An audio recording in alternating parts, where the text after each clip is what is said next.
예수님의 탄생을 축하하고 기뻐하며 예배하는 성탄절이기에 메리 크리스마스라고 인사도 하고 또 메리 크리스마스라는 말씀을 함께 나눴습니다. 누가 뭐라 해도 예수님의 오심은 온 인류의 기쁨이고 우리를 향한 하나님의 크고 놀라운 사랑이다. 우리가 이런 말씀을 함께 나눴죠. 근데 오늘 이제 우리가 읽은 본문은 어제와는 사뭇 분위기가 완전히 다릅니다. 너무 온도차가 커서 제가 어제 이게 좀 날짜가 텀이 있으면은 그래도 좀 괜찮을까 싶은데 바로 어제 성탄 예배를 드리고 오늘 주일이어서 오늘 주일 본문이 좀 공교롭게 온도 차이가 상당히 큰 본문이에요. 그러나 어쨌든 하나님이 주시는 기쁨과 은혜도 충만해야 되고요. 때로는 하나님이 주시는 경고와 또는 하나님의 심각한 우리를 향한 귀한 하나님의 마음도 우리가 잘 이해할 수 있는 것이 성숙한 그런 성도의 모습인 줄 믿습니다. 한 해의 마지막 주일로서 우리의 삶을 좀 돌아보고 결단할 수 있는 시간 될 수 있기를 바랍니다. 먼저 이렇게 2021년 참 한 해 동안 수고하고 애쓰시는 우리 서로를 좀 바라보면서 특별히 또 입시도 보고 또는 지금 고등학교 고3 이제 향해 또 어떻게 보면 한 걸음 한 걸음 가고 있는 우리 귀한 학생들 또 청년 세상 요즘에 얼마나 또 삶을 살기 어렵습니까? 그런 가운데서 또 미래를 준비하는 우리 청년들 직장 생활하고 사업을 경영하고 어려운 중에도 또 하나님을 의지하며 예배하는 우리 모든 성도님들을 좀 서로 한번 바라보면서 이렇게 한번 축복하겠습니다. 수고하셨습니다. 시작. 수고하셨습니다. 네, 이게 좀 마음을 담아서 이 수고하셨습니다라는 말 한마디에 마음이 확 녹아지는 그런 은혜가 좀 있으면 좋겠어요. 한 번만 더요. 수고하셨습니다. 끝까지 믿음으로 승리합시다. 시작. 수고하셨습니다. 끝까지 믿음으로 승리합시다. 아멘. 그렇습니다. 오늘 함께 말씀 보면 12절 오늘 말씀 요엘서 말씀인데요. 사실은 이제 주중에 이미 요엘 말씀을 쭉 순차에 따라서 읽고 묵상하신 분들은 아마 지금 다 보셨을 거예요. 그리고 아마 지지난 중가에 제가 요엘 말씀을 금요 철학 때 함께 한 1장 정도를 잠깐 봤던 기억이 납니다. 오늘은 2장의 12절부터 좀 잠깐 봤습니다. 한번 12절 어떻게 말씀이 시작이 되는지 함께 보겠습니다. 12절입니다. 시작. 여호와의 말씀에 너희는 이제라도 금식하고 울며 애통하고 마음을 다하여 내게로 돌아오라. 아멘. 하나님은 요엘 선지자를 통해서 하나님의 심판과 구원의 날에 대해서 선포하십니다. 마치 메뚜기 떼가 공격적으로 온 땅을 다 휩쓸어 가듯이 하나님의 강력한 심판이 있을 것이다. 이렇게 하나님은 선포하십니다. 하지만 세상의 사람들은 그러한 하나님의 말씀 또한 하나님의 심판과 경고에 대해 관심이 없어요. 그리고 설령 그런 날이 온다고 해도 그래 하나님의 그런 심판이 있어? 그래 그런데 나는 상관없어 이렇게 생각하죠. 인간의 무관심과 무지함에서 오는 반응입니다. 하나님에 대해 하나님의 계획과 하나님의 뜻에 대해서 무관심하고 또 무지해요. 특별히 한국 사회 안에서 과거 이단들이 지속적으로 저지른 그들의 잘못된 종말론과 그런 사상으로 인해서 기독교 신앙과 말씀이 참 많이 훼손되고 왜곡되어져 왔기 때문에 세상은 하나님의 심판이라는 표현을 별로 달갑게 여기지 않습니다. 심지어 특별히 한국 사회는 더더욱 하나님의 심판, 경고, 종말 이런 이야기를 하면 참 어리석은 사람들 요즘 같은 21세기에 그리고 광신도적인 생각이라고 치부해버리는 그런 시대 속에서 우리가 살고 있죠. 하지만 말씀을 바르게 이해하고 건강하게 신앙생활하는 그러한 그리스도인들은 하나님의 심판에 무관심하지 않습니다. 하나님의 경고의 말씀에 귀를 기울이지요. 그리고 하나님의 심판을 알고 믿기에 오늘의 삶을 말씀을 붙잡고 말씀 안에서 바르게 살아가려고 힘을 씁니다. 이것이 건강한 그리스도인의 모습이죠. 이단자들은 이걸 자꾸 왜곡시켜서 자신들이 원하는 방향으로 건강한 성도들을 믿음이 연약한 성도들을 이끌어 가려고 하는데요. 정신을 바짝 차리고 말씀 앞에 서는 우리 사랑하는 성도님들 되시길 바랍니다. 믿음의 성도들이 임박한 종말을 생각하고 살아간다는 것은요, 일상과 현실을 도피하는 것이 아니라 오히려 내게 주어진 현실의 삶을 믿음으로 최선을 다해 사는 거예요. 하나님의 심판이구나. 메뚜기 떼가 쓸어가듯 온 땅에 전염병이 또는 다양한 바이러스가 또는 하나님의 경고와 심판이 있으니, 종말이 있으니 이제는 대충 아무렇게나 또는 내가 원하는 대로 막 살자, 이게 아니라는 거예요. 오히려 믿음 안에서 최선을 다해야 되는 거죠. 김수영 시인이 인생의 좌우명으로 가졌던 그런 단어가 하나 있었는데요, 상주사심이라는 단어입니다. 상주사심. 원래는 실존주의 철학자들이 많이 쓰는 표현이에요. 상주사심. 인간의 실존에 대한 표현으로서 죽음을 생각하며 오늘을 산다는 거예요. 죽음을 생각하며 오늘을 산다. 죽음과 종말을 생각하면서 산다고 해서 그들이 인생을 낭비하며 산다는 의미가 아니에요. 오히려 그 반대입니다. 하지만 하나님 없는 상주사심의 마음은요, 허무주의나 인생 비관으로 향해 가기 쉬워요.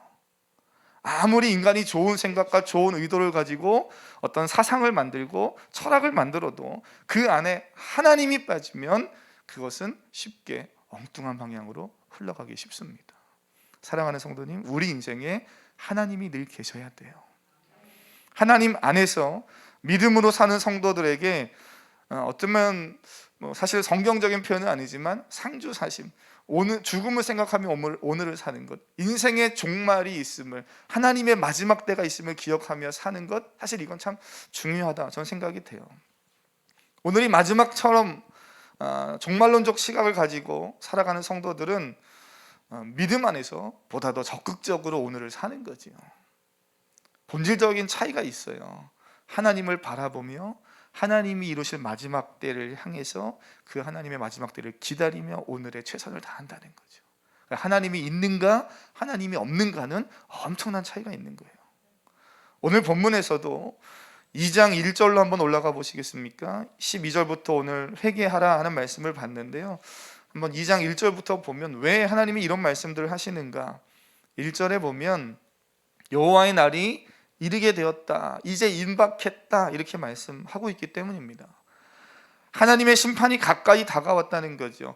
그 심각성, 그 심판의 심각성에 대해서 그 밑에 부분에 쭉 이렇게 보시면요, 이전에도 없었고 예전에도 없었고 그리고 이후에도 대대로 없을 엄청난 심판이 이제 올 것이다. 하나님 그렇게 요엘 선지자를 통해서 말씀하십니다. 그리고 알려주고 계시는 거예요.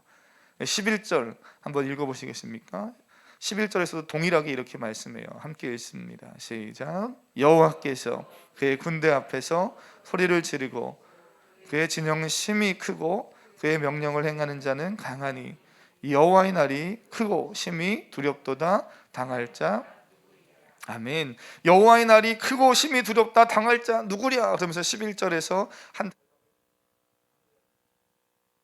그렇습니다. 네, 한 단락을 마무리해요. 그리고 2장 1절에서도 여호와의 날이 이르게 됨이니라, 이제 임박하였다 하면서 1절부터 12절 사이가 이렇게 하나로 묶여 있죠. 이제 이런 심각한 그런 하나님의 심판이 다가오고 있다는 거예요. 여기까지만 보면 인생은 더 이상 기회가 없고, 과거에 제가 예전에 그 쓰나미가 막 인도네시아에 불어닥쳤던 그 사건을 실화를 배경으로 영화를 만들었던 그 영화가 기억이 나요. 그걸 보면 저쪽에서 거대한 쓰나미가 밀려오는데 아무런 힘 없이 그냥 저항 한번 못 해보고 그냥 우리 인생은 쫙 밀려가는 그런 거죠. 이러한 재앙과 심판 앞에서 힘없이 주저앉아 그냥 버틸 수도 없을 힘조차 없이 그냥 그렇게 떠내려가는 그런 인생인가. 12절 전까지만 보면 그냥 모든 것이 너무 막막해 보이죠. 그런데 오늘 우리가 읽은 12절을 보면요, 너희는 이제라도 금식하고 울며 애통하고 마음을 다하여 내게로 돌아오라, 이렇게 말씀합니다. 그래서 설교 제목을 뭐라고 그랬어요? 이제라도 돌아오라. 가끔 신앙생활 하시면서 새로 오시는 성도님들이나 이렇게 만나는 분들이 제가 목사니까요 이런 이야기해요. 목사님 좀 하나님이 저 일찍 부르면 좋았을 걸. 물론 더 일찍 부르셨으면 좋았겠지요. 그런데 어떤 분이 그러세요. 왜 지금 부르셨는지 몰라요. 그럼 그러면서 불평 아닌 이 불평의 소리를 이렇게 내실 때 있어요. 그때 제가 늘 그럽니다. 이제라도 불러주시니 얼마나 감사합니까? 실제로 우리가 인생을 살다 보면 정말 인생의 그 극심한 마지막 순간에도, 극한 마지막 순간에도 하나님을 거부하고 부인한 사람들이 참 많습니다. 근데 지금이라도 날 불러주신 건 귀한 은혜인 줄 믿습니다. 이제라도, 이 말은요, 기회가 있다는 거죠. 기회가 있다는 거예요. 감당할 수 없는 재앙, 절망의 사건, 하나님의 심판이 눈앞에 있다 할지라도 하나님께서 아직 끝이 아니다라고 말씀하시면 끝이 아니니 기회가 있다 말씀하십니다. 근데 문제는 뭐예요? 이게 문제죠. 문제는 그 주어진 기회의 시간에 내가 뭘 해야 될지를 정작 사람들이 잘 모른다는 거예요. 이건 뭐 세상에서 어떠한 일을 하든지 참 중요하죠. 나에게 기회가 왔는데 그 기회가 왔을 때 그 기회를 포착하고 붙잡는 사람이 있어요. 내가 뭘 해야 되는지를 알고 그 기회를 활용하는 사람이 있는가 하면 그러지 못한 사람이 있습니다. 신앙생활도 마찬가지예요. 하나님이 우리에게 기회를 주십니다. 인생을 살면서 어떻게 보면 21년도에 내게는 기회가 없었어. 아니요. 매 순간 하나님은 우리에게 기회를 주셨을 거예요. 돌아보시면 하나님이 그렇게 내게 기회를 주셨었지. 근데 그때 내가 정작 뭘 해야 될지를 모르는 그리스도인들도 꽤 많음을 보게 됩니다. 저 목사로서는 참 안타까운 일이에요. 저희 같은 목사나 또는 교회 공동체가 더 하나님의 말씀을 잘 가르치고 또 전할 그런 책임이 있는 거죠. 의무가 있어요. 하나님의 말씀을 가까이 하고 하나님이 기회를 주셨을 때 사실은 주변의 사람들은 그거를 잘 깨닫는 경우가 있어요. 아마 지금이 하나님 주신 기회 같은데 이렇게 느끼는 경우가 있는데 정작 본인을 못 느낄 때가 있어서 조금 어려움을 당하는 성도들을 가끔 봅니다. 그때 그런 모습들을 제가 보면서 하나 들은 생각이 있어요. 하나님의 말씀에 귀를 기울이는 것, 이것이 가장 우선적으로 개선해야 될 일이구나. 하나님이 우리에게 기회를 주실 때 우리가 가장 첫 번째 해야 될 일이 있다면 하나님의 말씀에 귀를 기울이는 겁니다. 이거 하지 못하면 그 다음 단계로 가지를 못해요. 신앙생활은 그렇습니다. 사랑하는 성도님, 하나님이 기회를 계속 주실 때 그 하나님의 주시는 기회에 하나님의 음성을 들을 수 있는 여러분 될 수 있기를 주님의 이름으로 축복합니다. 하나님이 반드시 우리에게 말씀하시고요, 깨닫게 하시는 하나님이시기 때문이죠. 매 순간 하나님 말씀을 선포하셔요. 최근에 우리가 살펴봤던 사사기 말씀 기억하실 겁니다. 사사기 시대에는 사사라는 사람들을 세워서 하나님이 계속 말씀하시고 이끌어 가셨지요. 오늘 우리가 보고 있는 요엘서는 그 시대의 요엘이라는 선지자를 통해서 하나님이 또 계속 말씀하신 거예요. 지금도 하나님은 말씀을 통해서, 성경을 통해서, 또 이렇게 드려지는 예배 가운데 선포되는 말씀을 통해서 하나님의 뜻을 알게 하시길 원하십니다. 그렇다고 제가 무슨 특별한 사람이어서 하나님의 말씀을 대언하는 그런 사람이란 뜻이 아니라, 하나님의 말씀이 뭐라고 이야기해요? 이제라도 내게로 돌아와라. 그 말씀을 또 우리 은평 광원교회를 통해서, 예배를 통해서, 또는 저와 정성주 목사님 같은 사역자를 통해서 또는 선포하게 하시고, 또 우리가 또는 모임 가운데 함께 말씀을 보면서 그런 말씀들을 읽을 때 성령 하나님이 계속 깨닫게 하시고 말씀하신다는 거죠. 올해도 불과 한 주 정도밖에 남지 않았지만 하나님께 더 가까이 돌아가야 할 일이 있다면 하나님께로 돌아가시는, 하나님과 더 가까이 하시는 인생 되시기를 바랍니다. 12절은 임박한 하나님의 심판 앞에서 또 무엇을 하라고 말합니까? 진정한 회개를 요구하고 계세요. 진정한 회개예요. 오늘 12절, 13절은 반복해서 돌아오라 이렇게 말씀하죠. 하나님께서 돌아오라 이렇게 말씀하실 때 약간의 눈물이나 말이 아닌 금식하고 울고 애통하라 이렇게 말해요. 마음을 내게로 돌이키라 이렇게 말합니다. 마음을 다해서 진정성을 가지고 회개하고 돌아오라는 거예요.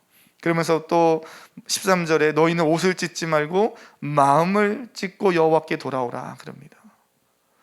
옷을 찢지 말고 마음을 찢는다. 사실 이스라엘 백성들이 자신의 옷을 찢는 이 행위는요, 극심한 슬픔을 표현할 때 했던 행동이에요. 자신의 옷을 찢는 것. 그리고 하나님 앞에 신앙적으로는 죄를 회개하고 울 때 그들은 보편적으로 자신의 옷을 찢는 그런 행동을 했습니다. 그렇기 때문에 오늘 본문에서 하나님의 임박하고 심각한 심판 앞에서 금식하고 울고 애통하며 자신의 옷을 찢는 것은 자연스러운 거예요. 당연한 거고 어쩌면 해야 되는 겁니다. 그런데 오늘 본문에서 하나님은 요엘 선지자를 통해서 너희는 옷을 찢지 말라 그래요. 당연히 해야 될 일인데, 마땅히 해야 될 일인데 오히려 너희는 옷을 찢지 말라. 왜 그렇습니까? 옷이 아닌 뭘 찢으라는 거예요? 마음을 찢으라는 겁니다. 형식적인 회개나 의식이나 이런 것이 아닌 마음을 다한 진정성을 가지고 회개하라. 그래서 마음을 찢으라는 말은 마음의 상처를 내라는 말이 아니고요, 마음에 애통하는 심령으로 하나님께 나아가라는 거예요. 시편 51편 17절의 말씀을 아마 잘 아실 겁니다. 시편 51편 17절 말씀을 보면 하나님께서 구하시는 제사는 상한 심령이 아니라 상하고 통회하는 마음을 주께서 멸시하지 않는다 그럽니다.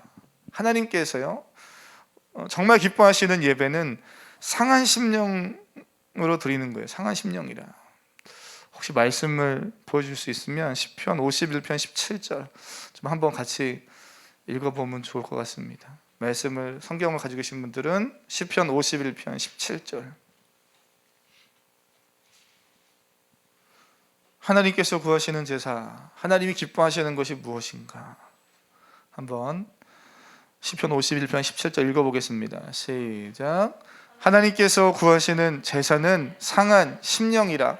하나님이 상하고 통회하는 마음을 주께서 멸시하지. 아멘. 상한 심령이라 상하고 통회하는 마음을 주께서 멸시하지 않는다 말씀하십니다. 하나님께서 이스라엘 백성들에게 요구하시는 마음이 바로 이런 마음이고, 오늘 저와 여러분이 예배하는 현장에서 예배하는 그 마음도 이런 마음이지요. 우리가 하나님 앞에 나와 예배할 때마다 가장 우선해서 준비해야 될 것이 있다면, 헌금 준비해야지, 옷을 이쁘게 입어야지, 이런 것보다 더 우선해서 중요하게 여겨야 될 것이 뭐예요? 상한 심령으로 와야 된다는 거예요. 사모하는 마음을 가지고, 통회하는 심령을 가지고 하나님께 예배할 때 그 예배가 의미가 있고, 그러한 섬김과 봉사, 그런 예물 하나님이 기쁘게 받으시는 줄 믿습니다. 사랑하는 성도님, 하나님 앞에 늘 상한 마음으로 통회하는 심정으로 나가실 수 있기를 바랍니다. 어디까지 회개하라고 말씀하시는가? 그 범위를요, 오늘 15절부터 17절 보면 이렇게 말씀하고 계셔요. 15절, 16절만 먼저 읽어보겠습니다. 시작. 너희는 시온에서 나팔을 불어 거룩한 금식일을 정하고 성회를 소집하라. 백성을 모아 그 모임을 거룩하게 하고 장로들을 모으며 어린이와 젖 먹는 자를 모으며 신랑을 그 방에서 나오게 하고 신부도 그 방에서. 아멘. 하나님은 한두 사람의 개인적인 회개에 그치는 것이 아니라 오늘 본문을 보면 이스라엘 백성들이 공동체적인 회개를 선포하라고 말씀하셔요. 그래서 이스라엘 백성들이 금식일을 선포하고 함께 회개하라 명령합니다. 사랑하는 성도님, 우리는 신앙생활을 하면서 하나님 앞에, 어제 그런 말씀 드렸던 기억이 나요. 접근 가능하게 하셨다. 예수 그리스도께서 친히 이 땅에 오심으로 우리가 하나님과 교제가 가능하고 접근 가능성이 우리 안에 일어난 거죠. 그래서 그 하나님께 나아가서 우리가 내 개인적인 삶의 문제도 아뢰고 회개도 해야 되지만, 그리스도인은 반드시 개인의 회개를 넘어서 공동체적 회개도 하는 그런 삶을 사는 사람들이에요. 평생을 지금까지 신앙생활하면서 한 번도 나의 죄만 회개해봤지, 내 남편의 죄, 내 아내의 죄, 내 자녀, 내 부모님이 지은 죄, 또는 민족이 지은 죄, 이런 거에 대해서 한 번도 회개해 본 적이 없다면, 사랑하는 성도님, 하나님 앞에 그러한 회개의 마음을 가지고 나아가시는 성도님 되시기를 바랍니다. 내 죄 회개하기도 바쁜데 무슨 남의 죄까지, 우리가 남의 죄를 무슨 용서해 줄 수 있는 능력과 자격이 있어서가 아니라, 그 회개해야 될 그 당사들이 회개하지 못할 때 그들을 내버려 두는 것이 아니라 함께 하나님의 마음을 가지고 중보하며 기도해 줘야 되는 거죠. 이 사회가 복잡하고 혼란하고 어렵습니다. 나의 문제만 가지고 회개하고 또는 하나님께 기도할 것이 아니라 사회를 위해서, 그리고 국가와 민족을 위해서, 나라와 민족을 위해서도 기도를 해야 되는 거죠. 오늘 본문에 보니까 그래서 어디까지 나와서 하라고 그럽니까? 나이가 많은 어른들만이 아니라, 장로라 표현했는데 여기서 말하는 장로는 우리가 생각하는 교회의 장로 이런 개념보다는 나이가 많으신 어르신만이 아니고요, 젖먹이 아이까지 다 모으라고 그러죠. 과거에 우리나라도 막 신앙, 기독교 신앙에 들어와서 믿음이 자라고 신앙 부흥 운동이 일어날 때는 우리 부모님들이 막 아이를 들쳐업고 포대기에 싸고, 그리고 막 기도원도 가고 교회도 가서 예배하고 새벽 예배도 하고 이랬던 기억이 있어요. 하나님이 은혜를 주시는 거죠. 하나님께서 이스라엘 백성들에게 그렇게 모이라는 거예요. 어른들만이 아니라 아이들까지 다 모여라. 재미난 표현은요, 신랑과 신부도 그 신방에서 나오라는 거예요. 네, 저는 뭐 지금도 신혼같이 살아서 그런지 몰라도 할렐루야. 사랑하는 성도님, 이 신방에서 나오는 의미를 아시죠? 부부는요, 마땅히 결혼하면 신랑과 신부는 그렇게 신혼을 즐겁게 보내는 거예요. 부부는 그렇게 하나님이 맺어준 은혜와 사랑 안에서 서로를 사랑하고 즐거운 시간들을 보내는, 축복받은 시간들을 보냅니다. 그런데 그 모든 일을 뒤로 하고 우선해서 신방에서 나오라. 너희의 즐거움을 위해 있지 말고 모든 세대가 함께 모여서 지금 하나님 앞에 회개하며 나아가라 그럽니다. 때론 우리가 신앙생활 하다 보면 나의 원함과 기대를 잠시 내려놓고요, 절제가 필요할 때가 있기도 하고요.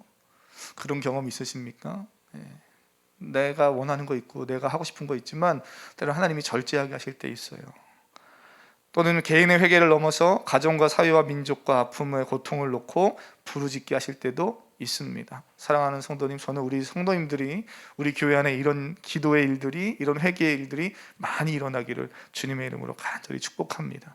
지금이 바로 그런 때지요.